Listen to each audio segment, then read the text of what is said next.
ಎಲ್ಲರಿಗೂ ನಮಸ್ಕಾರ. ನಾಡಿನ ಜನಗಳಿಗೆಲ್ಲ ಶುಭೋದಯ.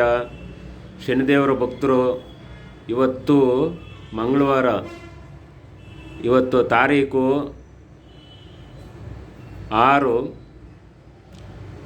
2024, 8 ಗಂಟೆ ಆಗಿದೆ.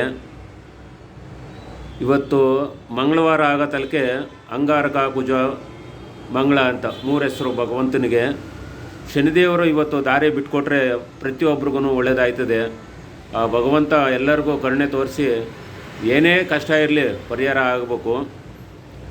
ಯಾಕೆಂದರೆ 9 ಗಂಟೆ 12 ರಾಹುಗಾಲ ಶುರುವಾಯ್ತದೆ. ಆ ರಾಹುಗಾಲದಲ್ಲಿ ಏನೂ ಮಾಡೋಕ್ಕಾಗೋದಿಲ್ಲ. ಆ ದೇವ್ರ ಪೂಜೆ ಮಾಡ್ಕೋಬೋದು. ಅಂಗಾರಕ ಕುಜ ಮಂಗಳ ಅಂದರೆ, ಅಂಗಾರಕ ಅಂದರೆ ಗಾಯ ಆಯ್ತವೆ, ಹುಣ್ಣು ಆಯ್ತವೆ, ಕಿವು ರಕ್ತ ಆಯ್ತದೆ, ಅದಕ್ಕೆ ಆ ಭಗವಂತ. ಕುಜ ಅಂದರೆ ಕುಬೇರನಿಗೆ ಹತ್ರದವನು, ತುಂಬ ಹತ್ರದವನು. ಕುಬೇರ ಏನು ಹೇಳ್ತಾನೆ ಅದು ಕುಜನೂ ಅಷ್ಟೇ ನಿಯತ್ತಲ್ಲಿ ಬರ್ತಾನೆ. ಮಂಗಳ ಅಂದರೆ ಶುಭ ಕಾರ್ಯ ಮಾಡೋಕ್ಕೆ, ಪ್ರತಿಯೊಂದು ಜಮೀನು ತಗೋಬೋದು, ಆಮೇಲೆ ಮದುವೆ ಶುಭ ಕಾರ್ಯಗಳು ಎಲ್ಲನೂ ಮಾಡ್ಬೋದು. ಮಂಗಳ ಅಂದರೆ ಎಲ್ಲದಕ್ಕೂ ಅನುಕೂಲ ಆಯ್ತದೆ. ಇವತ್ತು ವಿಶೇಷ ಏನಪ್ಪ ಅಂದರೆ, ಮಂಗಳವಾರ ದಿವಸ ಪ್ರತಿಯೊಬ್ಬರೂ ದೇವಸ್ಥಾನಕ್ಕೆ ಹೋಗಿ ಬನ್ನಿ.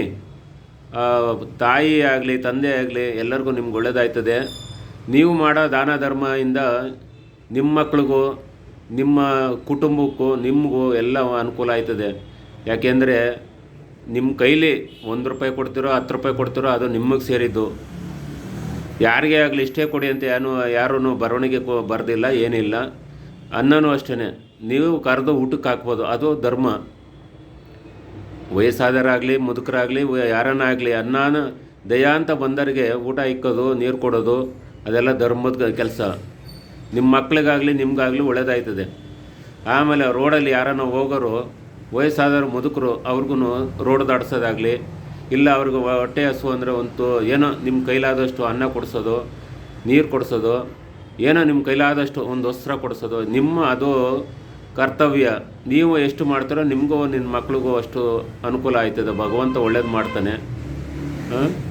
ಯಾರೋ ಹೊತ್ಕೊಂಡು ಹೋಗೋದಿಲ್ಲ. ಎಷ್ಟೇ ಕೋಟೆಗಿದ್ರೂ ಭಗವಂತನ ಒಬ್ಬನೇ ಇರೋನು.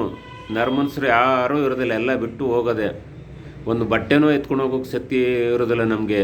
ಆದರೆ ಭಗವಂತ ದಾನ ಧರ್ಮನೇ ನಮ್ಮನ್ನು ಕಾಪಾಡೋದು. ಪ್ರತಿಯೊಬ್ಬ ಮನುಷ್ಯನು ಅರ್ಥ ಮಾಡ್ಕೋಬೇಕು. ನಾವು ಹೆಜ್ಜೆ ಇಡಬೇಕಾದ್ರೂ ಮುಂದಕ್ಕೆ ಬಲಗಾಲ ಇಕ್ಕುವಾಗ ಏನಾಯ್ತದೆ ಅಂದರೆ, ನಾನು ಎಲ್ಲಿಗೆ ಹೋಯ್ತಾ ಇದ್ದೀನಿ, ನಾನು ಧರ್ಮ ಸಾಧಿಸ್ಬೇಕು ಅಂತ ಬಲಗಾಲ ಅಂತದೆ. ಎಡಗಾಲ ಏನಂತದೆ, ಅಯ್ಯೋ ನಾನು ಮುಂದಕ್ಕೆ ಹೆಜ್ಜೆ ಇಡ್ಬೋದಾಯ್ತಲ್ಲ, ನನಗೂ ಧರ್ಮ ನನಗೂ ಸಿಗ್ತದೇನೋ ಅಂತ. ಆ ಉದ್ದೇಶಕ್ಕೇ ಬಲಗಾಲ ಮುಂದಕ್ಕೆ ಹಾಕಿದ್ರೆ ಎಡಗಾಲೂ ಹಿಂದೆ ಇರ್ತದೆ. ಅದು ಎಲ್ಲ ಕೆಲಸನೂ ಅದಕ್ಕೂ ಅನ್ವಯಿಸ್ತದೆ. ಪ್ರತಿಯೊಬ್ಬ ಮನುಷ್ಯನು ಅರ್ಥ ಮಾಡ್ಕೋಬೇಕು. ಪಕ್ಷಿಗಳೂ ಅಷ್ಟೇ, ಅವು ಎಲ್ಲೇ ಸುತ್ಕೊ ಬಂದರೂ ತನ್ನ ಗೂಡಕ್ಕೆ ಬಂದು ರಾತ್ರಿಯಾಗಿರ್ತವೆ. ಹಾಗೆ ಮನುಷ್ಯನು ಎಲ್ಲೇ ಹೋದ್ರೂ ಒಂದು ಗೂಡು ಅಂದರೆ ನಮಗೆ ಒಂದು ಮನೆ ಅಂತ ಆಸ್ತಿ ಇರ್ತದೆ, ಅಲ್ಲಿಗೆ ಬಂದು ಸೇರಬೇಕು. ಯಾವ ವಿರೋಧ ಕಟ್ಕೊಂಡು ಏನೂ ಮಾಡೋಕ್ಕಾಗೋದಿಲ್ಲ, ಏನೋ ಮಾಡ್ಕೊಂಡು ಏನೂ ಮಾಡೋಕ್ಕಾಗಲ್ಲ. ಹೋಗುವಾಗ ಎಲ್ಲ ಒಳ್ಳೇದು ಅನ್ನಿಸ್ಕೊಂಡು ಹೋಗ್ಬೇಕು. ಕೆಟ್ಟದ್ದು ಅನ್ನಿಸ್ಕೊಂಡು ಹೋದರೆ ಮನುಷ್ಯನಿಗೆ ಬೆಲೆ ಇರೋದಿಲ್ಲ. ಇಷ್ಟೆಲ್ಲ ಹೇಳಬಲ್ವಿ. ನೋಡಿ ನಿಮ್ಮ ಅನುಕೂಲ ಹೆಂಗಿದೆ. ಅದು ಕಷ್ಟ ಅಂತ ಬಂದರಿಗೆ ಪರಿಹಾರ ಮಾಡೋದು ನಂಬಾರ. ಯಾವುದೇ ಇದಾಗಲಿ ಭಗವಂತನ ನಂಬಿ ಕರುಣೆಯಿಂದ ನಾವು ಪೂಜೆ ಮಾಡಿ ಕರೆದ್ರೆ ಭಗವಂತ ಬರ್ತಾನೆ. ಆ ಭಗವಂತನ ನೆನೆದು ಮುಂದಕ್ಕೆ ಹೆಜ್ಜೆ ಇಟ್ಟರೆ ಪ್ರತಿಯೊಂದು ಕೆಲಸನೂ ಒಳ್ಳೆಯದಾಯ್ತದೆ.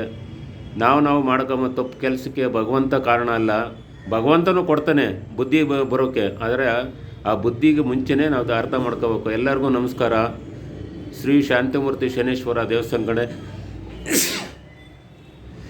ಶಾಂತಿಮೂರ್ತಿ ಶನೇಶ್ವರ ದೇವಸ್ಥಾನ ಕಡೆಯಿಂದನು ಶ್ರೀ ಭಕ್ತ ಕನಕದಾಸ ಸಂಸ್ಥಾನ ಮಾಡ್ದಿಂದನು ಎಲ್ಲರಿಗೂ ಒಳ್ಳೆಯದಾಗಲಿ ಅಂತ ಹಾರೈಸ್ಕೊಂಡು ಇದು ಮಾಡ್ತೀವಿ. ನಿಮ್ಮ ಗುರುಗಳಾದ ಶ್ರೀ ರಾಮಾನಂದ ಗುರುಗಳು ಇತಿ ನಿಮ್ಮ ಎಲ್ಲರಿಗೂ ಒಳ್ಳೆಯದಾಗಲಿ ಅಂತ ನಮಸ್ಕಾರಪ್ಪ. ಪ್ರತಿಯೊಂದು ಜನ ಯಾವುದೇ ಜನಕ್ಕೂ ಆಗಲಿ ಎಲ್ಲರಿಗೂ ನಮಸ್ಕಾರ ಅಂತ ಹೇಳಿ